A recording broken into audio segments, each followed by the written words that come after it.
दोस्तों हाल ही में मैंने फियर ऑफ रेन नामक एक अमेरिकन साइकोलॉजिकल थ्रिलर फिल्म देखा है जो कि इसी साल रिलीज हुआ है और इस फिल्म को कैसल लैंडन ने डायरेक्ट किया है। फियर ऑफ रेन को IMDb पे मिले हैं 5.8 स्टार्स आउट ऑफ 10 और रॉटन टोमेटोज पे इट्स 50% फ्रेश। तो आज के इस वीडियो में हम और आप मिलकर फियर ऑफ रेन मूवी की कहानी को ब्रीफली जानते हुए इस फिल्म से रिलेटेड कुछ छोटी मोटी बातें करेंगे। So now with that said, let's roll the intro.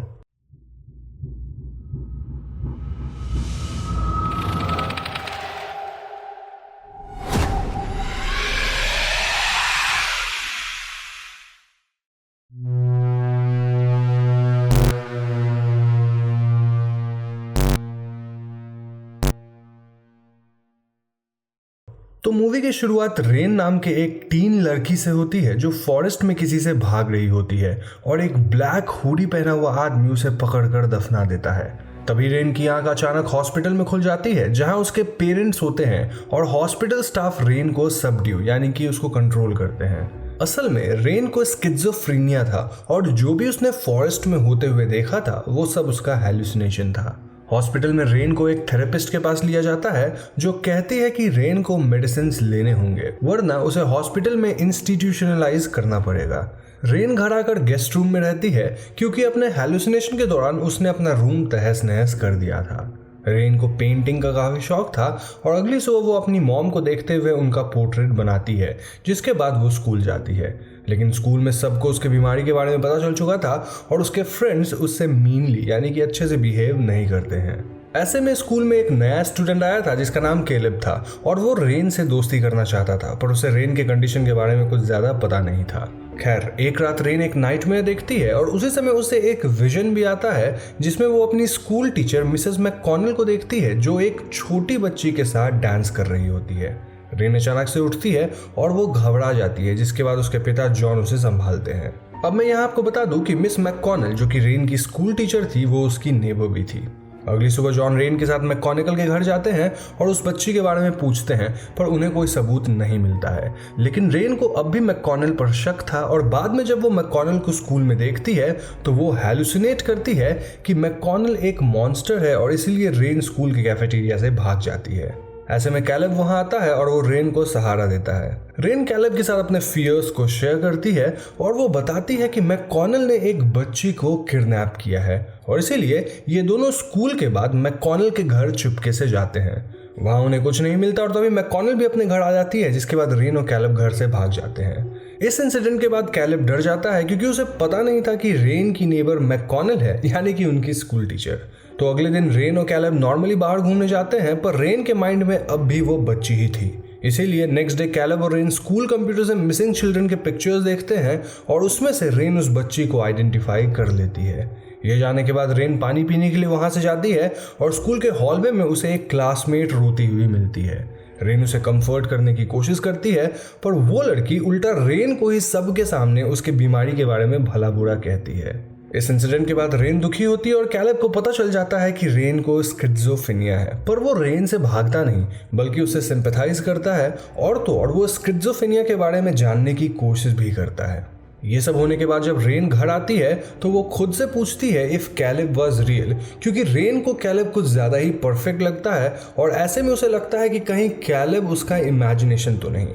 ऐसा इसीलिए क्योंकि मैं आपको बता दूं कि स्किज़ोफ्रेनिया में कई बार पेशेंट्स को पता ही नहीं चल पाता कि रियल में क्या चल रहा है और क्या उनके इमेजिनेशन में, इसलिए रेन को शक हो रहा था कि मे बी कैलेब रियल ही ना हो। खैर अगले दिन रेन क्लास में उस बच्ची के बारे में सोचते हुए एक स्केच ड्रॉ करती है और क्लास के बाद वो ये स्केच मैककॉनल को सबमिट कर देती है जिसमें मैककॉनल खुद को एक बच्ची के साथ देखती है। उसी रात रेन और कैलेब फिर से मैककॉनल के घर जाने की कोशिश करते हैं और जब मैककॉनल रेन को देख लेती है तो वो दोनों वहां से भाग जाते हैं।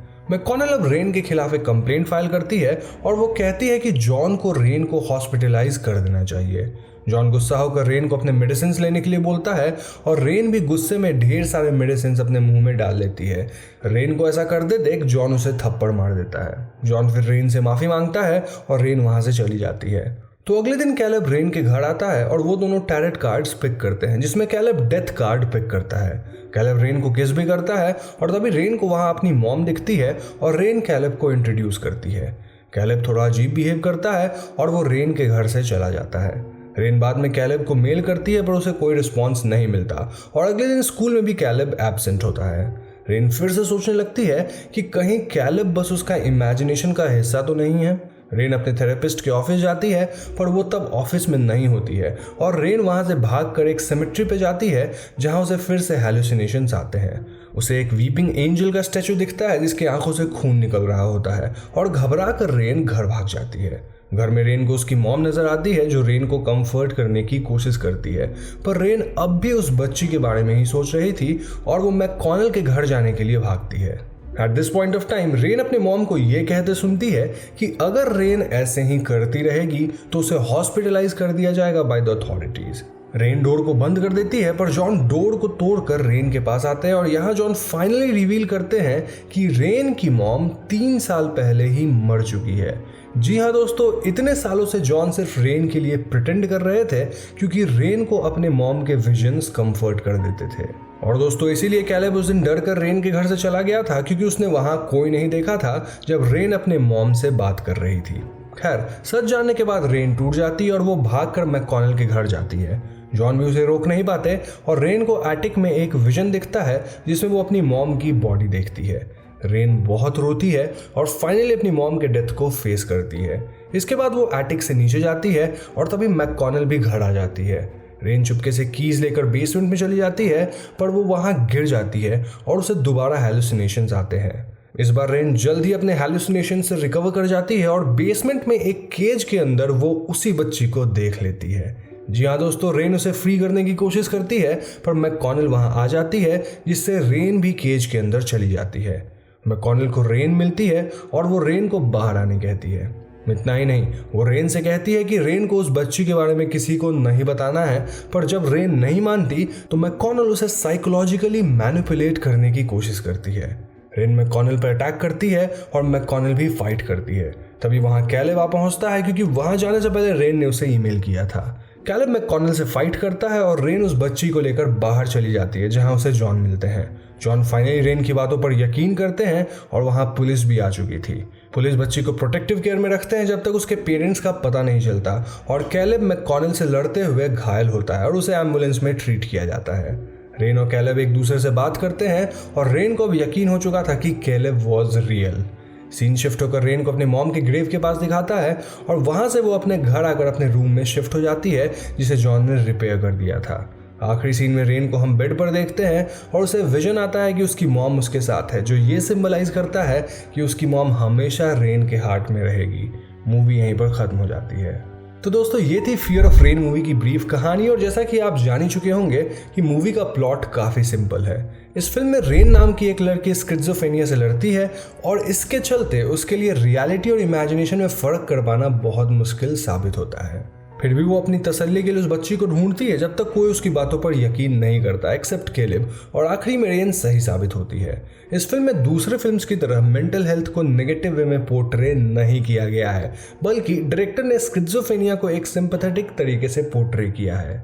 हम देख पाते हैं कि कैसे रेन के क्लासमेट उसे एक आउटकास्ट की तरह ट्रीट करते हैं, लेकिन सेम स्कूल में कैलेब जैसा भी एक स्टूडेंट है जो रेन से दोस्ती करना चाहता है। ऐसे डायरेक्टर ने मेंटल इलनेस के बारे में जो स्टीरियोटाइप्स हैं उन्हें तोड़ना चाहा है और मूवी की मिस्ट्री को बरकरार रखते हुए रेन के रियलिटी को डिपिक्ट करना चाहा है। हमें रेन के माइंड के अंदर कैसे स्ट्रगल्स चल रहे हैं उन्हें देखने का मौका मिलता है और ये भी मालूम पड़ता है कि रोजाना वो इन स्ट्रगल से ऊपर उठकर कैसे जीती है और तो और एक बच्ची को भी बचाती है। जहां मोस्ट फिल्म्स में मेंटल हेल्थ से स्ट्रगल करने वाले इंसान को आइदर एंटेगनिस्ट, विलन या फिर किलर दिखाया जाता है, वहीं फियर ऑफ रेन में उसे एक सेवियर बताया गया है जो होपफुली सोसाइटी के स्टिग्मा को कुछ हद तक दूर करेगा। यही वजह है कि मैंने इस फिल्म को चुनकर एक्सप्लेन किया है क्योंकि मैं आप सब तक भी इस मैसेज को पहुंचाना चाहता हूं। तो दोस्तों ये थे मेरी कुछ observations on the movie the fear of rain और मुझे पूरी उम्मीद है कि आपको ये वीडियो इंटरेस्टिंग लगी होगी। अगर वीडियो पसंद आती है तो इस वीडियो को लाइक और शेयर जरूर करें और अगर आप ऐसे ही वीडियोस को मिस करना नहीं चाहते तो हमारे चैनल हॉन्टिंग ट्यूब को सब्सक्राइब करके बेल आइकॉन को जरूर दबा दीजिएगा क्योंकि हम अपने चैनल पर ऐसे वीडियोज़ लाते रहते हैं। पीस।